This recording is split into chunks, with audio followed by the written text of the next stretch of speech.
How does the freedom to express a person's religion apply to the men and women who lay their lives on the line to preserve that freedom? That is the question tonight in the case of a U.S. Marine discharged for, among other things, refusing to remove a Bible-inspired note from her work area. Chief Legal Correspondent Shannon Bream looks at both sides tonight. The religious liberty for every person serving in uniform is at stake. For the first time in history, the U.S. military's highest court is considering if and how the Religious Freedom Restoration Act applies to service members.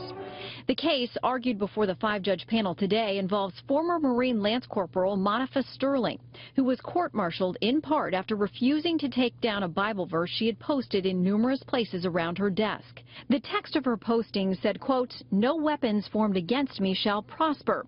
Sterling says it was derived from Isaiah 54:17.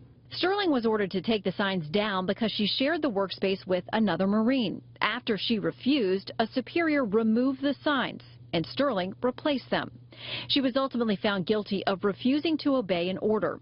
The government says Sterling never raised a religious objection until after she got into trouble, and that the law requires a sincerely held religious belief in order to trigger protections, writing in its brief that Sterling's, quote, "placement of unattributed multiple large signs referencing weapons against me and avoidance of a clear explanation to her superior demonstrated the sign's self-evident secular purpose of sticking it to her superiors." The government also cites other conduct by Sterling as disrespectful and disobedient, but her legal team says there's only one issue at stake. The hostility to religion in our military is increasing both in frequency and severity. It's unfortunate. I think it actually hurts our nation's military, and anything that hurts our nation's military is bad for our nation and bad for our national security. There is no timeline for a decision in Sterling's case, but a decision is expected this summer. Should she lose, her attorneys are not ruling out a direct appeal to the U.S. Supreme Court. Brett.